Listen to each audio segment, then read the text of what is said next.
Halo, selamat datang di Rumah Podcast. Perkenalkan, nama saya Muhammad Ilham dan rekan saya Mujara Safitri. Di sini kami akan berbincang-bincang dengan Fatia Meli Zahrani selaku mahasiswa Universitas Muhammadiyah Tangerang. Dan kami akan membahas tentang bagaimana kita semua dapat berperan aktif dalam menolak praktik politik uang saat pemilihan kepala daerah. Sebelumnya, apa sih politik uang itu? Jadi politik uang itu praktik seperti memberikan atau menerima uang, barang, atau fasilitas lainnya sebagai imbalan untuk mempengaruhi hasil pemilihan.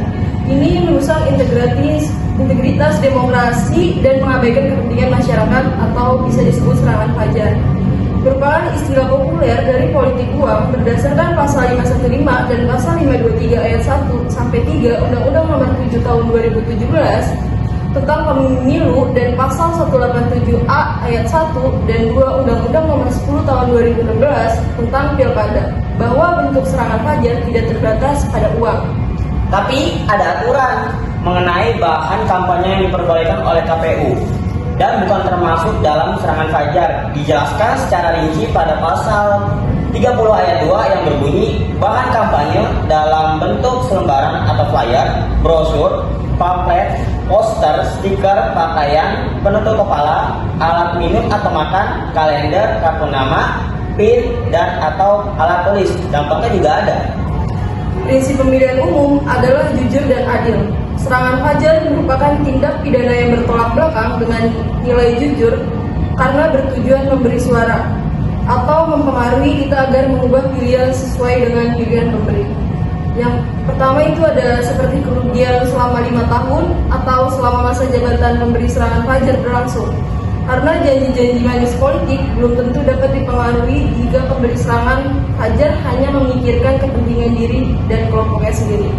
Selanjutnya, serangan fajar pun menjadi salah satu pendorong terjadinya korupsi karena pihak pemberi akan melakukan berbagai cara yang melanggar aturan, termasuk melakukan korupsi demi untuk mengembalikan modal uang yang dibagi-bagikan saat serangan fajar di masa kampanye. Perlu disadari oleh para kandidat dan partai politik bahwa serangan fajar bukanlah jaminan untuk menang karena masyarakat saat ini pragmatis, ambil uangnya, tapi belum tentu mau memilih calon yang diarahkan sesuai tujuan serangan fajar.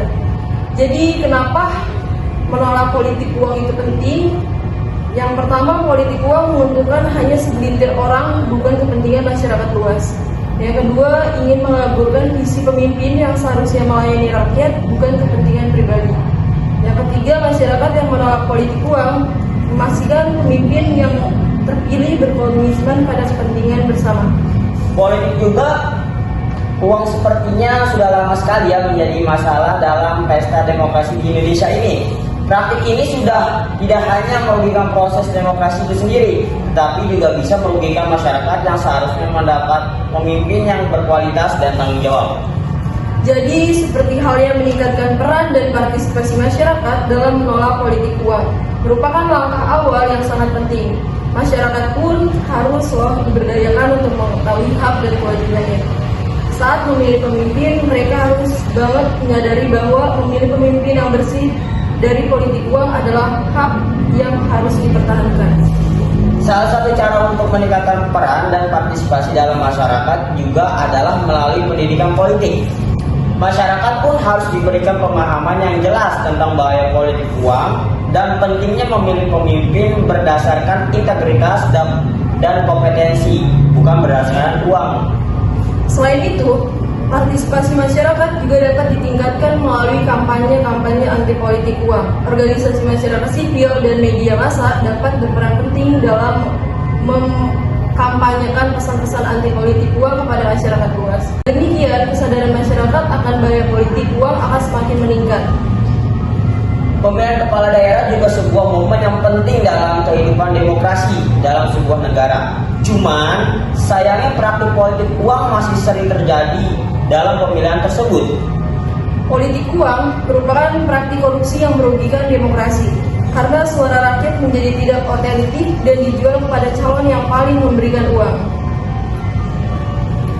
Maka dari itu, peran dan partisipasi masyarakat sangatlah penting dalam menolak politik uang saat pemilihan kepala daerah nanti. Salah satu caranya seperti meningkatkan peran masyarakat dengan memberikan pemahaman dan edukasi tentang pentingnya pemilihan yang bersih dan bebas dari politik uang. Dengan memiliki pemahaman yang baik, masyarakat juga bisa lebih cermat ya dalam memilih calon pemimpin yang benar-benar kompeten dan berintegritas. Selain itu, tahu nggak? Kolaborasi antar masyarakat, LSM, media, dan pihak-pihak yang peduli banget terhadap demokrasi juga sangat diperlukan. Dengan cara bekerja sama, mereka juga dapat mengawasi dan mengungkap praktik politik uang yang terjadi, sehingga calon-calon yang terlibat dapat diadili sesuai dengan hukuman yang berlaku. Tapi tidak hanya itu, pemantauan dalam setiap tahapan pemilihan juga perlu ditingkatkan. Proses pemilihan yang bersih, transparan, dan jujur akan menciptakan kepercayaan masyarakat terhadap pemilihan kepala daerah yang akan dilaksanakan. Mungkin itu saja ringkasan mengenai tentang apa itu politik uang. Selanjutnya kita akan bertanya kepada bintang tamu kita, yaitu Fathia Mezahrani. Yang pertama, bagaimana sih kita dapat meningkatkan kesadaran masyarakat tentang dampak negatif politik uang pada pemilihan kepala daerah?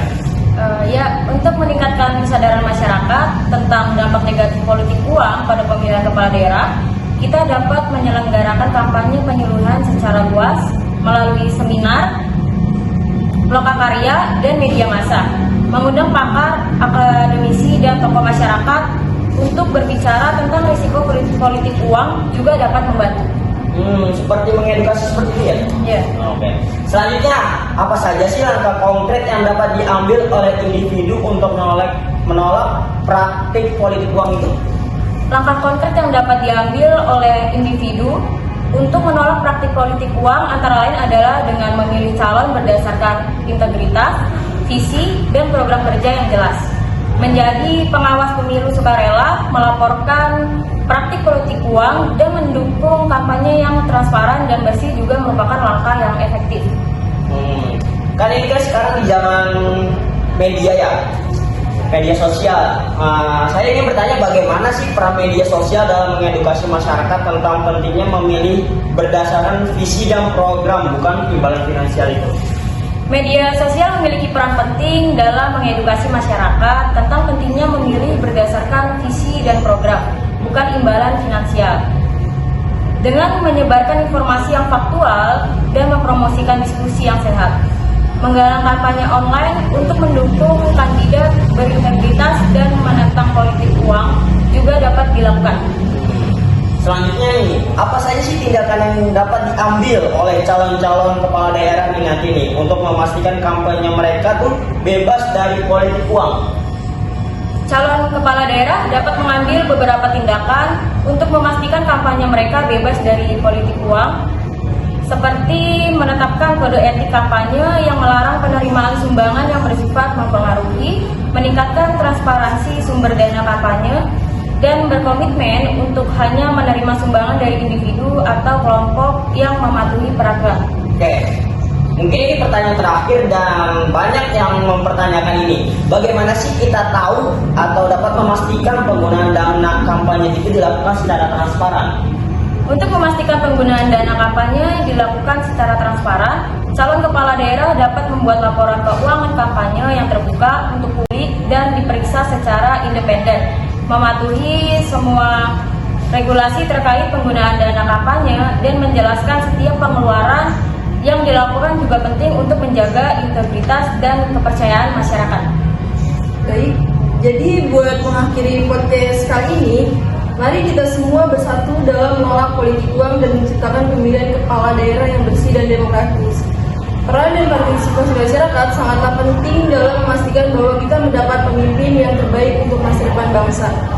Dan terima kasih kepada Fathia Mezahrani selaku mahasiswa UMT Tangerang dan kepada teman-teman semua yang telah mendengarkan podcast hari ini.